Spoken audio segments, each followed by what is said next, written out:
Welcome back to the Pain Game, and as I've been saying, October 12th, it's another epic Riyadh season card with Bivol versus Beterbiev for the undisputed light heavyweight title. This is one of the best fights in boxing in the last decade. And as with every Riyadh season card, that's not all. They've got great fighters like Chris Eubank, Ben Whittaker, Jai Opetaia. You've got a heavyweight British title clash between Wardley and Clark, and the first one was unbelievable. This is guaranteed fireworks.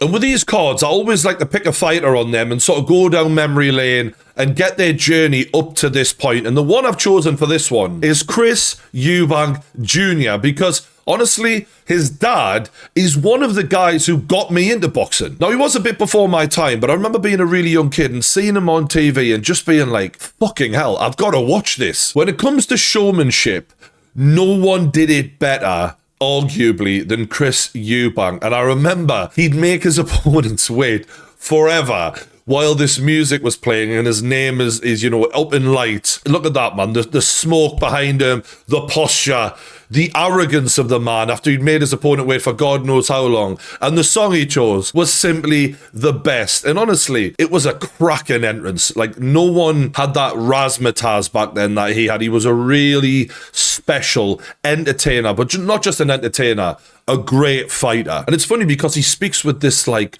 perfect English accent, like a real gentleman. And you think to yourself, you sound way too posh to be a hard bastard. But oh no, this man was hard as nails. He had 24 world title fights, and I think he won most of them, right? He did get a few losses towards the end, but just one of the most spectacular fighters of the era. And it just drew me into boxing. And to be honest, it was Prince Nassim after that really gripped me. But this guy, he really was what every fighter should look to aspire to be, in that he made people care. Yes, he was very divisive and some people hated him and some people loved him, but you were talking about him and you cared, and there was as many people cheering as there were booing. You look at the way he used to come to the ring, man. He'd hop the ropes, there we go.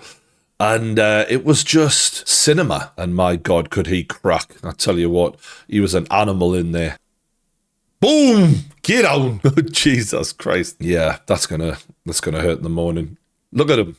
And it was the way he posed around the ring. I mean, yeah, some people thought he was a dick, and maybe he was, but fucking hell, you just couldn't keep your eyes off of him. And these two went at it, man. Ben and Eubank. I mean, war after war. Look at this.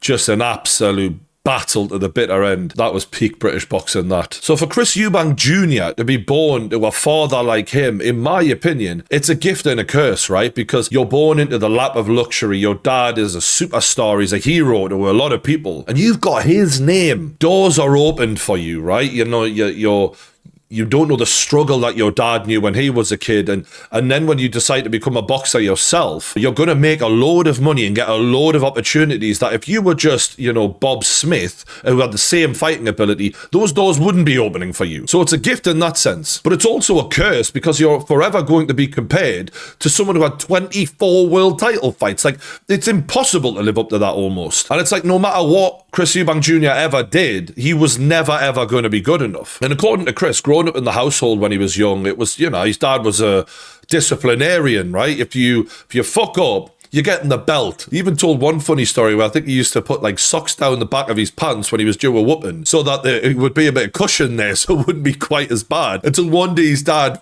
seen one of them fall out and gave him an extra whooping just to make sure. But to be fair, he did say when he was good, his dad would reward him immensely. So it wasn't like all stick and no carrot. But a lot of people in the modern era wouldn't necessarily approve of that old school style of parenting. But Chris seemed to think that it was necessary for him because he was incontrollable otherwise. He had his own mind and he thought he was the guy as a kid. He was in a gang. Even though he was a private school kid, he was still in a gang. So it just shows like genetics play a massive role because even though he got all those advantages of life, he was still a fighter inside. And when Chris Jr. started boxing, he basically said there was a target on his back because you're a Eubanks and we expect you to be tough, but babe, we want to beat you, right? You're the son of a legend. I want that scalp. It couldn't have been easy for him starting out, despite having all the doors open for him by his dad. And you see Eubank here coming out in one of his early fights, his dad over his shoulder. Even then had a lot of the swagger, the confidence of a Eubank.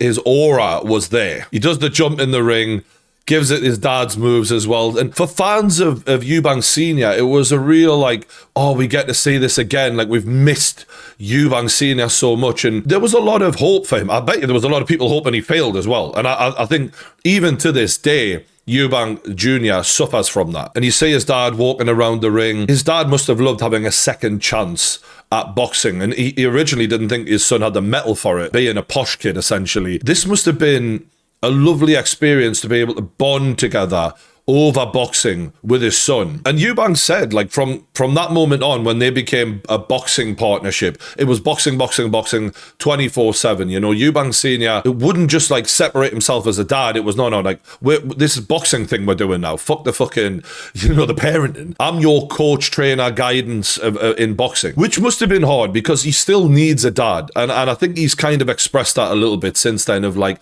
he just couldn't distinguish himself from that role. And look, early on, you see against some of these, you know, lesser ability fighters, Eubank had the athleticism, he had a good power, and he was just too much from them. Like, even just as a pure athlete, look at him, look at him.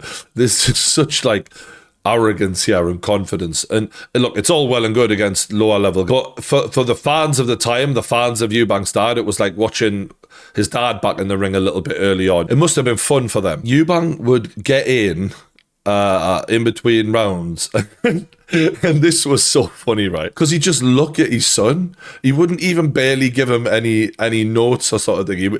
And because Eubank is just as, I mean, he's stealing the show from his son a little bit, yeah, because he's so unbelievably egotistical. It's just weird with his like sleeves cut off of his suit and shit, but it's fucking great to watch. And you just look at him, this is a show, man, and that's what the Eubanks are all about. Good head movement, nice body shot, more body shots. Eubank coming for the kill and another one. And the kid's just running away and he's down. And I'm pretty sure the ref is going to wave this off, yeah. It's criminal, isn't it? The kid should never be in there with them. But this is how boxers build their resumes up. Let's not kid ourselves. And this was an unbelievable start for a kid who, you know, with his ability, who knows how good he really is, right? But your pictures everywhere. It doesn't matter how good you are. You're getting insane promotion. The amount of money he could get paid on shows like this versus other fighters of his ability, he's getting paid much more, I've got no doubt. Now, Chris was actually drafted in to be a sparring partner for Carl Froch ahead of his rematch with George Groves, where he was taking it a bit more serious and he needed a good young fighter to come and put that work in with him. And Chris gained a lot of respect out of this. See him there just warming up with his dad. Again, sleeves cut off. Gotta have the guns out, haven't you? And the rumours were, as you can see here, Froch in the redhead god, that Chris did all right, you know, for a young up-and-coming lad.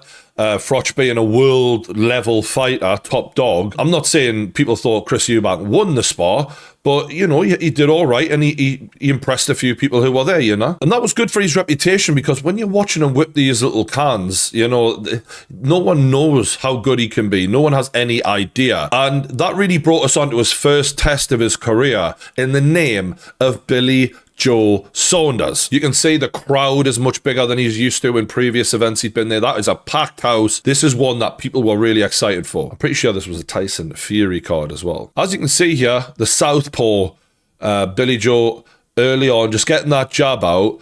And it was a really slow start from Eubank, man. He was really caught off guard by the speed, the timing, and the precision of Billy Joe. Billy Joe is a slick operator, let's not forget. He hung with Canelo for a good while before Canelo obviously got the big shot in. Billy Joe's someone to be respected in terms of boxing technique. Eubank just throwing from a mile out. And what I will say is it looked that way for a lot of the fight because Billy Joe was judging the distance really well. And he really had a game plan when he went in there of how to beat Eubank. It was mad because Chris Eubank gets in the ring here, and this is the first round. And you can see Billy Joe's getting real support and analysis from his corner. And Chris Eubank Sr. proceeds to tell Junior how he should sit down on the stool. And you're just like, who the fuck is... It's the gift and the curse again, right? You've only got this fight in this payday because of your dad, but your dad, he's also not necessarily giving you the best advice in there. He's literally just telling him how to sit on the stool. And it didn't feel like this fight was taken seriously enough. They didn't realize the full job at hand in how difficult a task Billy Joe was going to be. You can see there Billy Joe just going first and trying to create in there, while Eubank a bit more reactionary, letting Billy Joe get those shots off first. And early on, Billy Joe was just racking up rounds, and Eubank really, there you go, he catches him with a nice lead jab there. Eubank didn't really seem to understand, like, you can't just let someone rack these rounds up on you like this. They're not going to go away easy, like all these previous guys you've been fighting. Again, Billy Joe just creating in there, landing different shots, slipping shots. Eubank a bit frozen. He's used to people being flat-footed in front of him. And again, Billy Joe just tagging him again. Eubank just seemed out of his depth in terms of where the fight was taking place. And you can see here the nervous energy of like just one go at a time. The way Eubank wants to fight, really, in my opinion, is a proper fight. And as you can see, it's like you have a shot, I have a shot, you have a shot, I have a shot. And that's Billy Joe's game, especially when they were both at this age. Eubank did not have the boxing skill at that time to be able to hang, in my opinion, with Billy Joe. You needed to turn it into a fight. The problem is, it took him too long to recognize that in the fight. And by the time the alarm bells were ringing, Billy Joe had racked up too many rounds. It was getting away from Eubank big time. When Eubank starts putting the pressure on later on in the fight, this is round 8, and Billy's feet are slowing down, that's when it becomes more of a Eubank style fight. And this is where Eubank had his success in the fight, when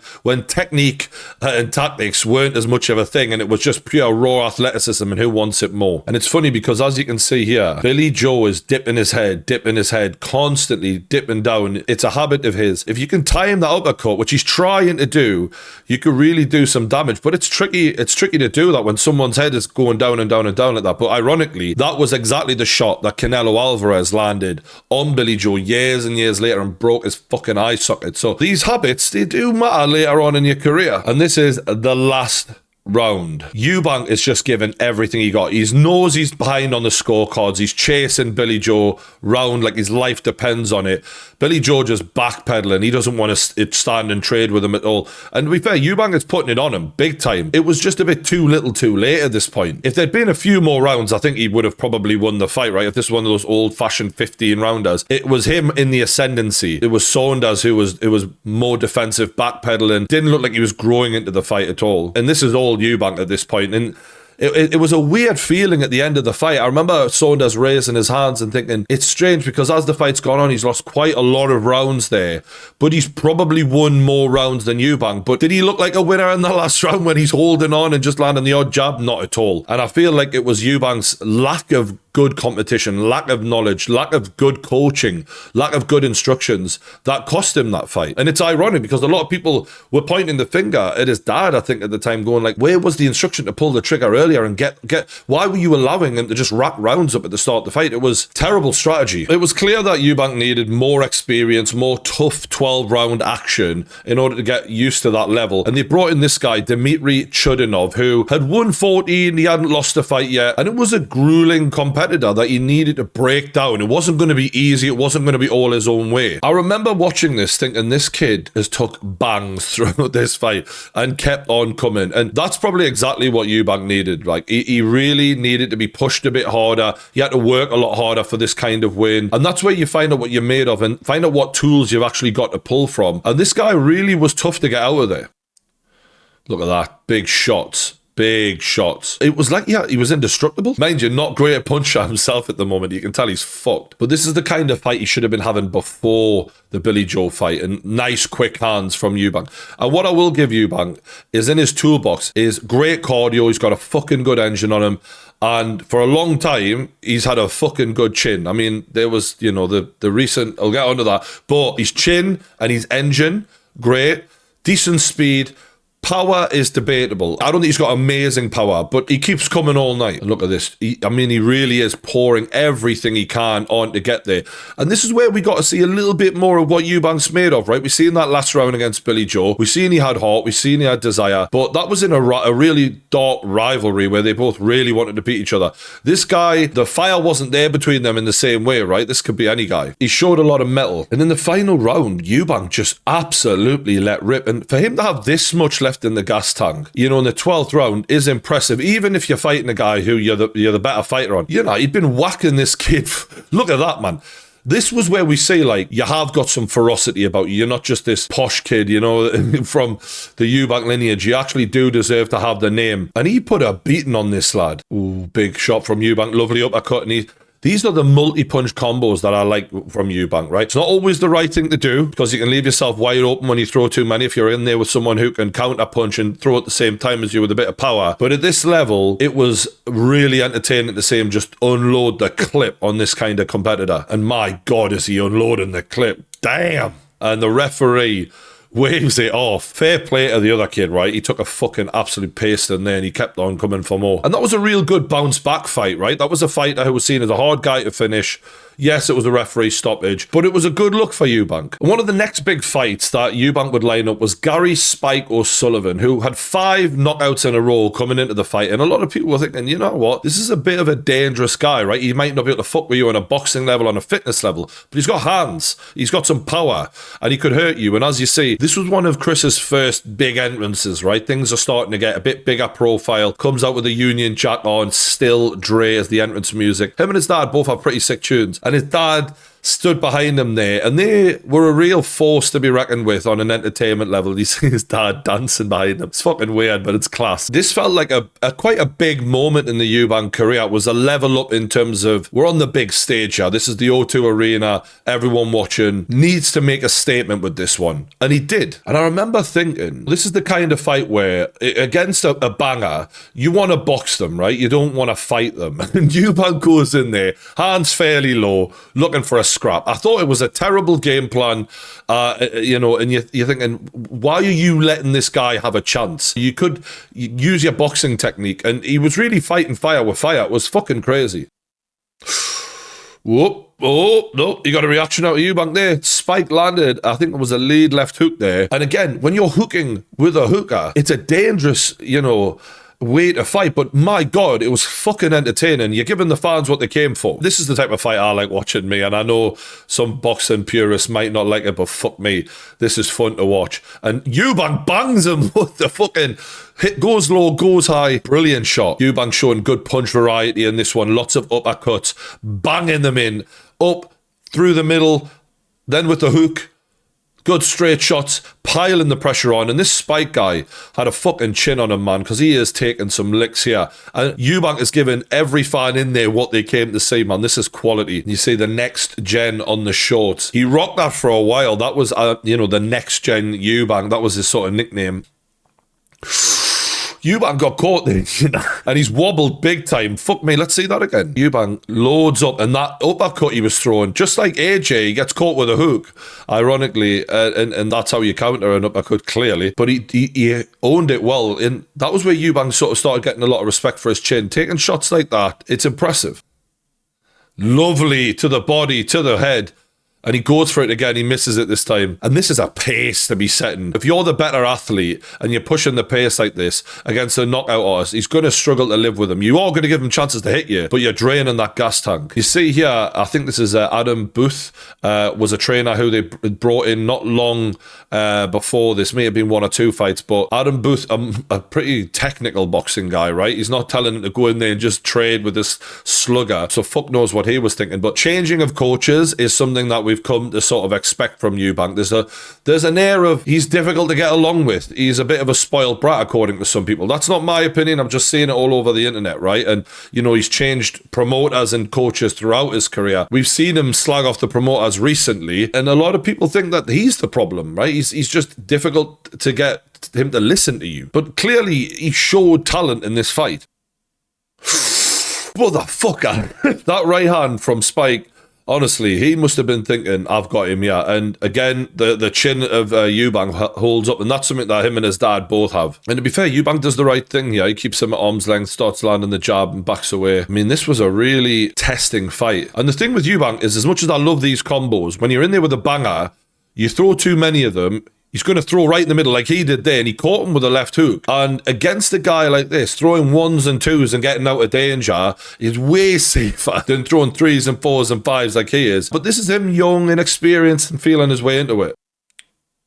There you go. That's more like it. 1, 2, and get the fuck out the way. Nice. Uppercut, and slips another one, and another one, and another slip. And another, this was a real improvement from him. Bang, uppercuts. Left, right, uppercut again. Oh, and another, oh, motherfucker. That is good. And even Eubank took one there in the middle of it, to be fair. Spike O'Sullivan not just taking it, laying down, like he's still trading. Beautiful work. And it was after this that Spike O'Sullivan, basically, they threw the towel in for him. It was a hell of a win for Eubank, this, because again, it was a bit of a banana skin. Could have gone either way in terms of before the fight. People were thinking that it might be a mistake to take on a banger like him, and it was probably his best performance up till now. Eubank would then take on Nick Blackwell, which would turn out to be one of the most controversial fights of Chris Eubank's entire career. This kid, honestly, was tough as nails. He was a friend of actual Billy Joe Saunders. You see Billy Joe in the ring there, flashing his belt. But Nick Blackwell was tougher than old boots, and unfortunately too tough for his own good. You see here, Chris Eubank just putting an absolute beating on this kid, and the beating, I mean, I'm going to fast forward it because this is just highlights I've managed to find here. I couldn't find the whole fight. You'll see how bloody the kid is, and Chris just piling it on. It's just punch after punch after punch. I mean, very rarely you'll see someone take a beating like this and be able to keep on coming. And look at that, man. It is just brutality. That is, the doctor finally waved it off because his eye was, I mean, the size of a football, mate. Bloody hell. Now, obviously, you're probably confused if you don't know the story about why that would be controversial. Well, the reason it was controversial is Nick Blackwell actually died on the way to the hospital in the ambulance. Luckily, they managed to revive him, but they had to put him into a medically induced coma to save him, and they did an operation on him, and luckily that did save his life. And I think sometimes as boxing fans, we do sort of take for granted the level of damage that these guys are going through and the seriousness of what these lads are putting their bodies through, me included, right? You know, that,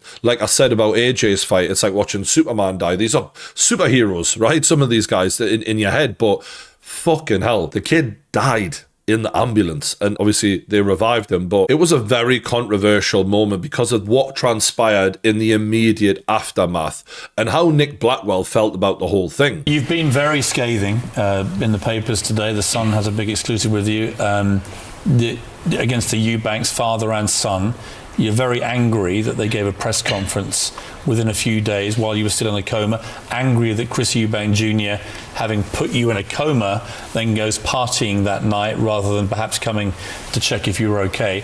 Tell me why you feel so angry about them. I was just a little bit disappointed because I always see it, if Eubank was in that situation and he was in the coma, I would want them to go and see Eubank. I wouldn't have. And the whole thing with they wanted to do a press conference. My family were begging them not to do it, and they still went ahead and done it. They said that they wouldn't talk about me. They just talk about Chris Eubank's future, which is fair enough. We've seen the video clip from towards the end of the fight where Chris Eubank Sr. is seen telling his son, stop hitting him in the head. It was taken to mean that he could see what was happening here. The referee was criticised for not jumping in, and that he was genuinely worried for your safety. Was that not a good thing by Chris Eubank Sr.? No, it was. If anyone in boxing knows, it's more of a tactical thing. You know, it's more of a tactical thing. He couldn't stop me to the head, so he wanted to hit me into the body to try and get rid of me. You know, because in boxing, you're in there to try and get rid of me. You don't think it was done from any sense of your well-being? No, I don't know. Now, from what I've understood, there was probably a lot of pressure on the Eubanks to speak out about what had gone on, especially after the fact that Chris Eubank Sr. had actually had a similar situation happen during his boxing career also. Was it ill-advised? Maybe. There was some rumours about, I think the Eubanks maybe had tried to go and see him in hospital. I don't know the full story. That is one thing that each person has their own side of the story.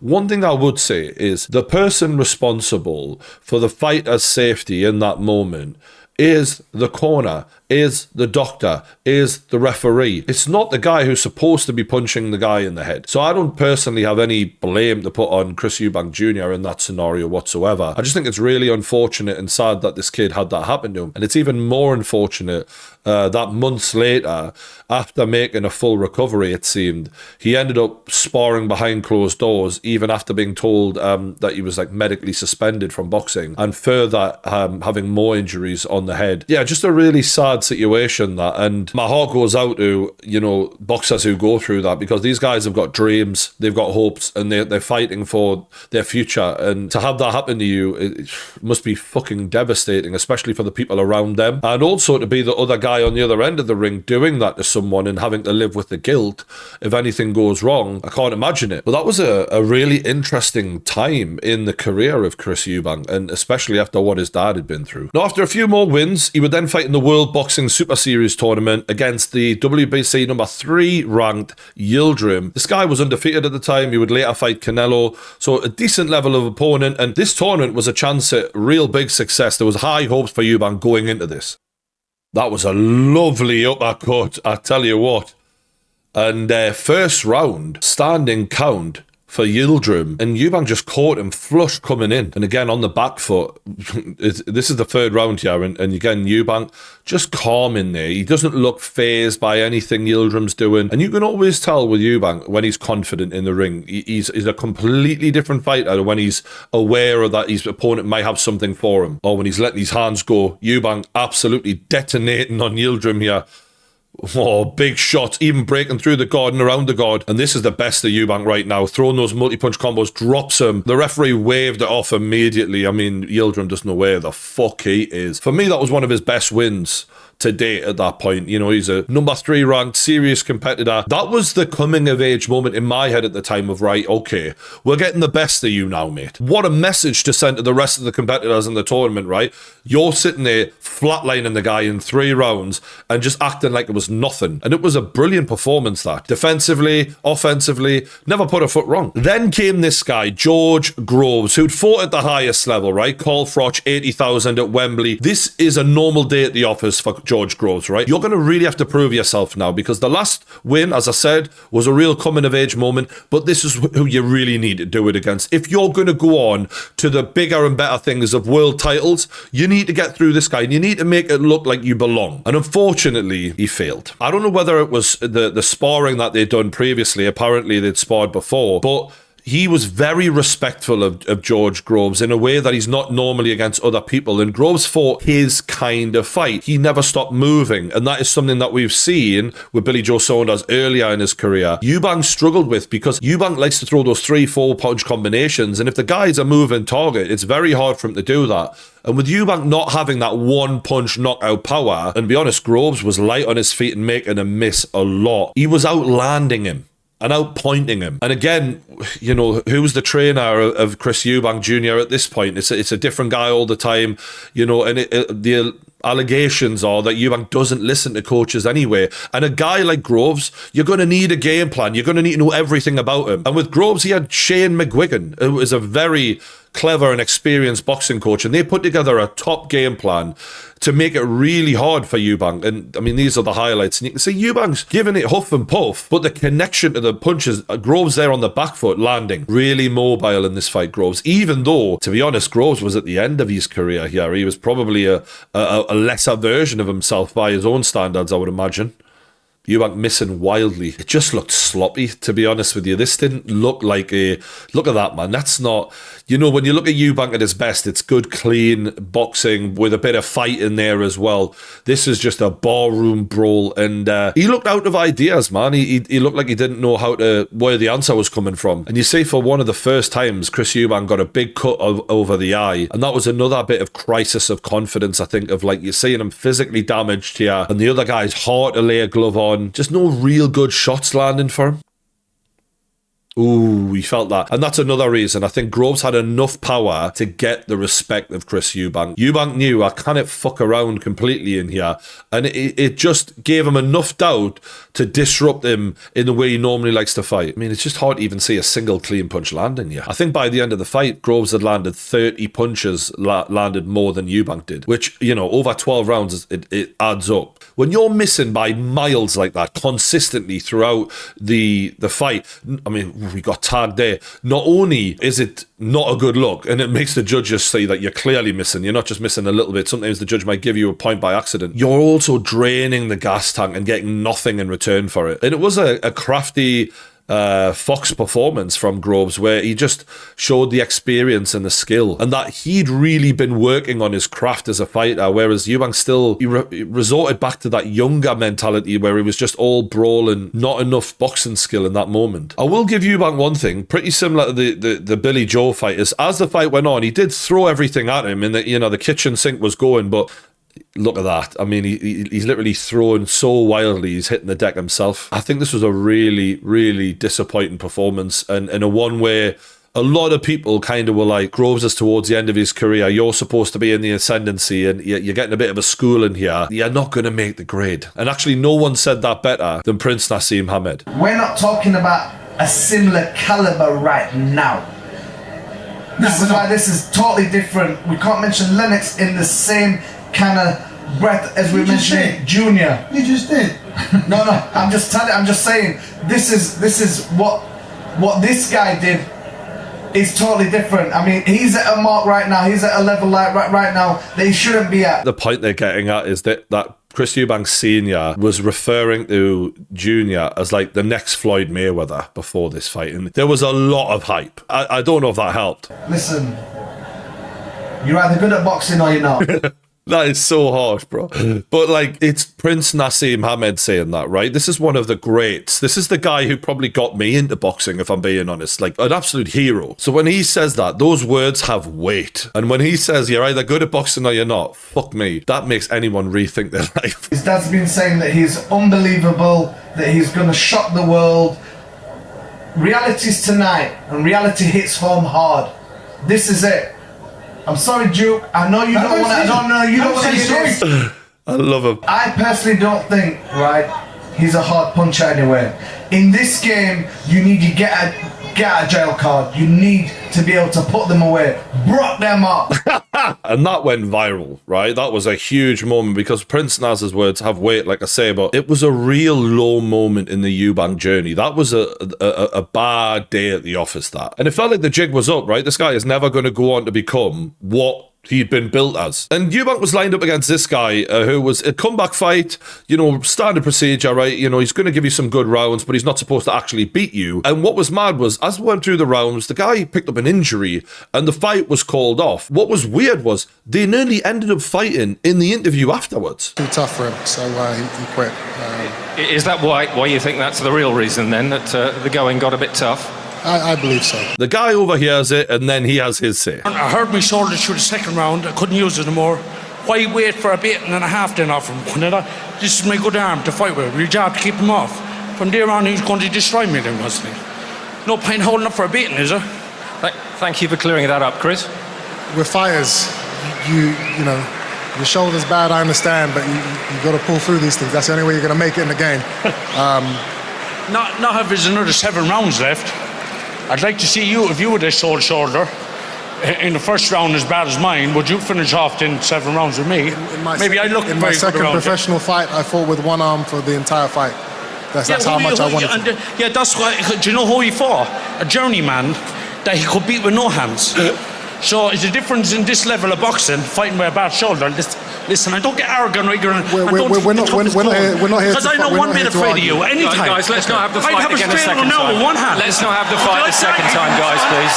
Thank you very much. Oh, you gotta love Eubank. Wow. He then got in there with James DeGale, who was a shadow of his former self, right? This is a guy who used to be a world champion, but he was shot to bits and injured to fuck. It wasn't the real James DeGale, right? But look, it was a good look for Chris Eubank. He was in there with a bigger name, and he put a beating on him, but still, the redemption arc wasn't complete yet. Now, after a few more fights, Chris would then make another attempt at a high-level opponent in Liam Smith. After he'd failed the George Groves test, he'd failed the Billy Joe Saunders test. This was another chance to show, after a few more builder fights at the top level, he can actually compete. Liam Smith was a former world champion. He'd been beaten by Canelo, but there's no shame in that. And this was a great opportunity for him to have a real build-up fight where he could prove himself that he is ready for those title shots. Now, Liam Smith is a tough scouser who has proven himself as someone who you don't want to fuck around with, right? You got to take this guy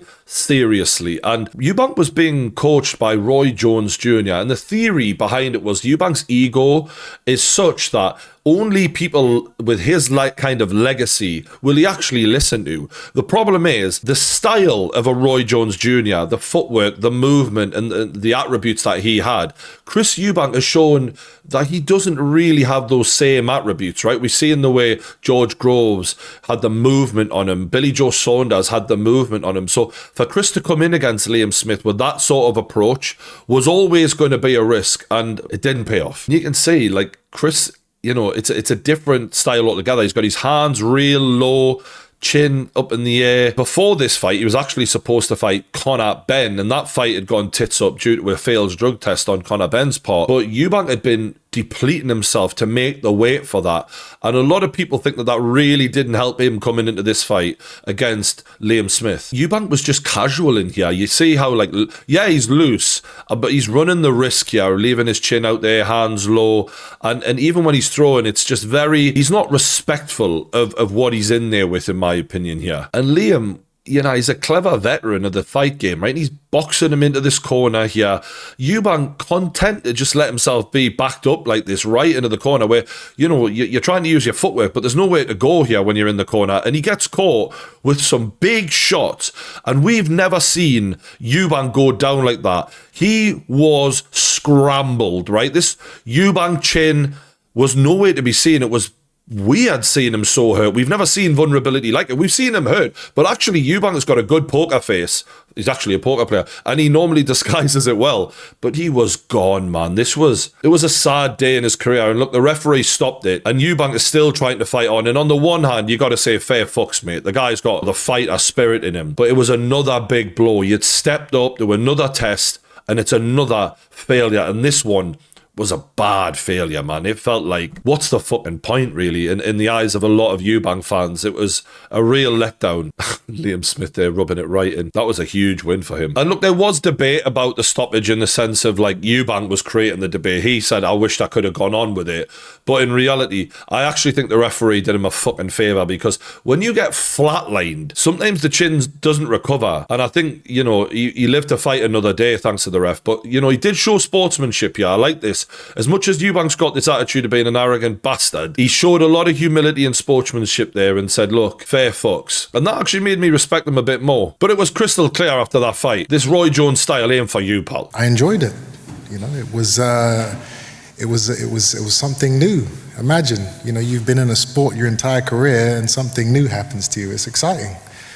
You know, the thing I regret is not being able to, or not being given the chance to kind of get through it. As you guys saw, I wanted to continue. I wanted to see if I could overcome that adversity. A fair play, like. If a beating was what I was going to take, if the fight had been let to go longer, then great. You know, that's what I deserved. I would have accepted that. I would have enjoyed that. I think every fighter, especially if they're demanding to continue, should be given the opportunity. You know, I'm a grizzled veteran in the sport. I know how much I can take. I know when, you know, I can't go on. I was buzzed, but I knew what was going on. You know, obviously when the referee stopped the fight, I knew the decision had been made. I knew I wasn't going to be able to overturn it. But in my mind, I was like, okay, the fight's done, but I still need to make sure that Liam knows that I'm still ready to go. You know, I can't have him walking away from this fight thinking that, you know, he made me quit. So I walked over and I stood in front of him, you know, and I wasn't going to throw any punches, obviously, but, you know, his team ran over and the referee's trying to push me back. You know, I understood the fight was over, but I just wanted to look at him and let him know, hey, listen, I'm still here. I'm still ready to go. You know what, right? People think this guy's a bit of a dick. Some people do. But I respect that. He got his arse kicked, but he wasn't willing to let go. The older I get, the more I watch fighting, and you look at the thing with AJ trying to get off the canvas when his arms aren't working and nothing's working. That warrior spirit is something I get more and more appreciative of the older we get, because it's a real testament to what you're fucking made of. And for all people think this guy is like a posh prick or whatever the thing, I don't know. I admire that about him. He is a proper fighter, even if he did have a bit of a rich upbringing. I don't like the way boxing's all about the winners. You know what I mean? It's like, yeah, winning's great, but like bandwagon jumpers, you know, glory hunters, they're the ones who appreciate people who always win all the time. Like Floyd Mayweather, I don't really give a fuck about his legacy or him as a fighter compared to a lot of fighters who did lose a few fights, but showed me more in there. I'm more about seeing the heart and will and determination and the real fight in there than I am about seeing perfection. It's the imperfection that's actually part of the fun, in my opinion. How do you take a beating will show me just as much, if not more, than who you are if you're winning all the time. Because anyone can fucking win, but not everyone can lose and keep wanting to fucking keep going. And it's funny because in the rematch, it was a totally different version of Eubank. He didn't have Roy Jones in his corner anymore. He'd gone with Bo Mack, famed for his coaching of Terence Bud Crawford. You know you're getting a legit top-class trainer with someone who's coached Crawford. And you look at that first round, hands up, chin down, legs moving. He had a lot more respect for Liam Smith this time, and clearly he came in with a fucking game plan that was much more tailor-made for Liam Smith. Getting that jab out, respecting the power, getting his footwork, and when he's stepping in with the jab, he's doing it with authority. It was just a much more improved version of Eubank, arguably the best Eubank we've seen to this day. And this is it, right, where Eubank starts turning the heat up a bit in round number 3 here. The four-punch combinations start going in a bit, and that's where you know he's feeling it. Liam Smith just looked off that night, and Eubank just teeing off a little bit there on Liam Smith, and Liam Smith not answering back, right? He's got a very tight guard. He's clearly aware that he can't afford to get hit too much, but he wasn't given anything for Eubank to worry about really from the get-go. And I do think that Liam Smith was not 100% at all in this, to be respectful to him as well. Like, he came in looking like a tough dude who just sort of came in for some sparring. He didn't look like the polished Liam Smith that we've seen before at all. He didn't look like he was ready for this fight. And you imagine what Eubank must have been going through in there, and bloody hell, what an uppercut. For Eubank to get back in there with Liam Smith after being destroyed in the first fight, there's a confidence issue. And you could see throughout these rounds, he's just growing in confidence. And that uppercut, it dropped Liam Smith, I think gave him the green light of, I can handle this actually. He isn't going to get me. I'm back and I'm ready to take over this fight. Nice mixing up of the shots from Chris Eubank. And you could see that his eyes are glaring at him, and he body shot with a left hook behind it. Beautiful. And another one, and he wobbles Liam Smith there. And Eubank's confidence is growing like fire now. He's not afraid. He's very aware that he's in control of this fight. And in round 5, I think that was where Eubank really thought, nah, I'm gonna destroy this guy here. He starts pouring it on, lands a lovely uppercut, and he just starts putting everything into him. Liam Smith ain't even throwing back, really. He threw one little body shot in there. He's just not able to get the respect of Eubank. He's just walking him down like a dog and piling the pressure on against the ropes. Credit to Liam Smith, right? He's a grizzled veteran and he's doing everything he can to hold on. He's clearly not 100%. I think he rolls his ankle in this fight early on and it didn't look good. And he's trying to throw in between, but he's just not getting no joy whatsoever. And this is a beating. And it's to a point where Eubank is actually getting tired. And it does kind of play back into what Nazim said about the lack of power.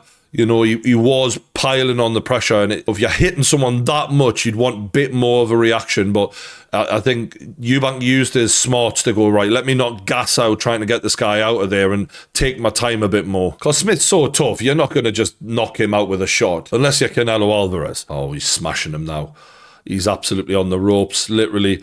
Eubank piling on the pressure, and Smith trying to trade, but he had to go down there, man. He was absolutely fucked. This is just absolute annihilation, and the referee waves it off. And I appreciate Smith trying to complain, but he wasn't in that fight, not 1 second. And that was redemption in a big way for Eubank, right? If he didn't win that, it was game over, and we would not be seeing him as part of Riyadh season. What would be the point, right? He needed to win that to have a pathway back to a title shot, back to the big fights. That was everything or nothing that moment, and he took it. And look, this sets him up for a big fight in Riyadh on October 12th against Szeremeta, who has losses against Munguia and Triple G, which nothing to be ashamed of, right? This is a good comeback fight for him. All right, I think he's expected to win, and he's supposed to win in style, Eubank. But from then on, it's going to be the biggest fights possible. This is the big finish, the big finale for the story of Chris Eubank. And really, he's got to be looking at the likes of Canelo Alvarez. We may see him fight Conor Benn to settle the family rivalry. But the fans want to know, like,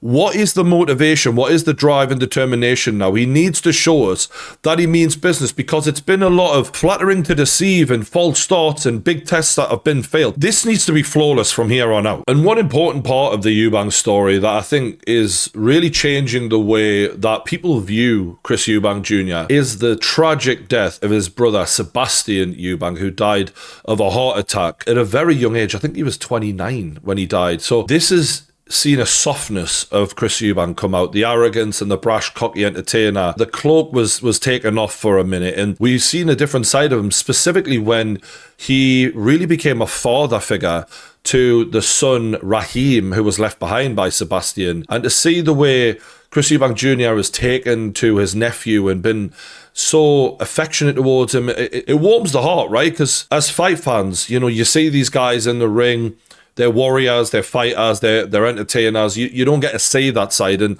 Eubank Jr.'s let us into that. And I think it's given a whole different side of Eubank Jr. And obviously everyone feels so empathetic towards a family losing a son at such a young age, and especially for Chris Eubank Sr. as well, because how hard it must be for him to have his baby boy taken from him at such a young age. And yeah, condolences to the family, because I know that when you watch them in interviews, you see that this is an ongoing thing, right? When you lose someone so young, you don't get over that, you know, quickly. That takes years and years, and it never ever goes away. It's something that you just have to learn to live with. But I think the way that Eubank Jr. is coping with it is really admirable, and he's showing himself to be a good bloke, despite the cocky attitude we've seen in front of the cameras. And look, there was definitely a lot of pain in the aftermath. You know, you see Chris Eubank Sr. now removed roughly around the George Groves fight. He stopped going to be in the corner of Chris Eubank Jr. And there's clearly a frustration and a sadness there, I think, coming out of him through the pain of losing, you know, his son. He's lost one son, and now